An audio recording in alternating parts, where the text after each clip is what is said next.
तो ये विचार जो हम सोचते हैं कि सब एक है, सब परमात्मा की ओर जा रहे हैं, नहीं, ये विचार अपने दिमाग से निकालिए, ये विचार छोड़िए। एक वो है जो गाय को मां मान करके घर के चूल्हे की पहली रोटी उसके सामने रख देता है। एक वो है जो चींटियों को आटा डालता है, मछलियों को दाना डालता है, जो चिड़ियाओं को बाजरा डालता है। और एक वो है जो भाई को चारा बना करके खा जाता है। दोनों में जमीन आसमान का अंतर है। इसलिए जो लोग सोचते हैं कि आपस में भाईचारा है, वो बिल्कुल नहीं है। आपकी तरफ से भाईचारा हो सकता है, वो तो आपके लिए केवल और केवल चारा है, आपको निगलना चाहते हैं। उनकी पुस्तकें इस बात का संदेश देती हैं। विचार है कि हिंदू मुस्लिम सिख ईसाई आपस में है भाई भाई, हम सब परमात्मा को पाने के लिए निकले हैं, इसलिए किसी भी रास्ते पर चल पड़ो, परमात्मा तो मिल ही जाएगा। ये झूठी बात दिमाग में डाली गई, क्योंकि सबकी पुस्तकों को देखो, सनातन धर्मियों की पुस्तक वेद, मुसलमानों की पुस्तक कुरान और ईसाइयों की पुस्तक बाइबल। इनकी पुस्तक देखो, इनकी पुस्तकें क्या कहती हैं। सनातन धर्म की पुस्तक कहती है अयम निजः परो वैति गणनाम लघुचेतसाम उदार चरिता नाम तु वसुधैव कुटुंबकम। हमारे लिए जो पूरी वसुंधरा, पूरी भूमि एक परिवार है। सनातन धर्म कहता है कि सर्वे भवन्तु सुखिना सर्वे सन्तु निरामया सर्वे भद्राणि पश्यन्तु मां कश्चित् दुःख भाग भवेत्। सब सुखी हो, सभी निरोगी, सब पर बरसे ईश्वर की कृपा। ये सनातन धर्मी कहता है। सनातन धर्मी कहता है इंद्रम वर्धन्तु अप्सरा बाघनन्तो रावणा कृण्वन्तो विश्वमार्यम। हम पूरी दुनिया को श्रेष्ठ बनाना चाहते हैं। नहीं कहता कि हम पूरी दुनिया को तलवार के दम पर हिंदू बनाना चाहते हैं, सनातनी बनाना चाहते हैं। वो कहता है श्रेष्ठ बनाना चाहते हैं, मनुर्भवा, मानव बनाना चाहते हैं।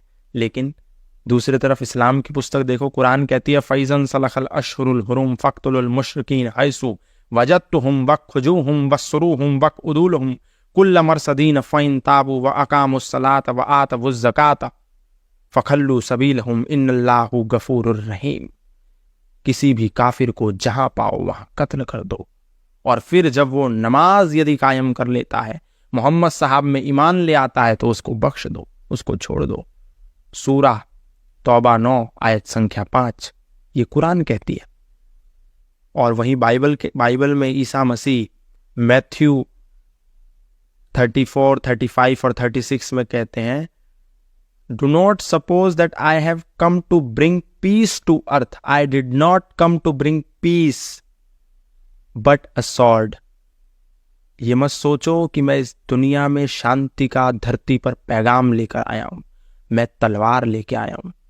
I have come to turn son against his father, daughter against her mother, daughter-in-law against her mother-in-law.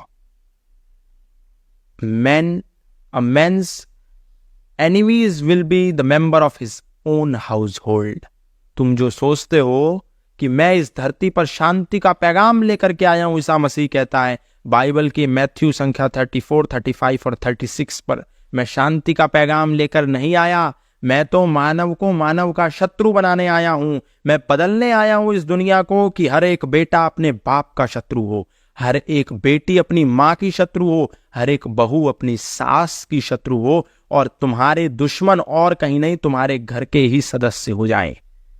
अब बताइए, तीनों में कितना जमीन और आसमान का अंतर है। एक वो विचार है जो मानव को मानव का शत्रु बनाना चाहता है, एक वो विचार है जो मोहम्मद को मानने वालों को छोड़ करके सबको अपना शत्रु मानता है और कत्ल का आदेश करता है, और एक वो वैदिक धर्म है जो कहता है पूरी वसुंधरा मेरा परिवार है, हमें सबको सुख और शांति से इस संसार में जीने का अधिकार है। तो ये विचार जो हम सोचते हैं कि सब एक है, सब परमात्मा की ओर जा रहे हैं, नहीं, ये विचार अपने दिमाग से निकालिए, ये विचार छोड़िए। एक वो है जो गाय को मां मान करके घर के चूल्हे की पहली रोटी उसके सामने रख देता है। एक वो है जो चींटियों को आटा डालता है, मछलियों को दाना डालता है, जो चिड़ियाओं को बाजरा डालता है, और एक वो है जो भाई को चारा बना करके खा जाता है। दोनों में जमीन आसमान का अंतर है। इसलिए जो लोग सोचते हैं कि आपस में भाईचारा है, वो बिल्कुल नहीं है। आपकी तरफ से भाईचारा हो सकता है, वो तो आपके लिए केवल और केवल चारा है, आपको निगलना चाहते हैं। उनकी पुस्तकें इस बात का संदेश देती हैं।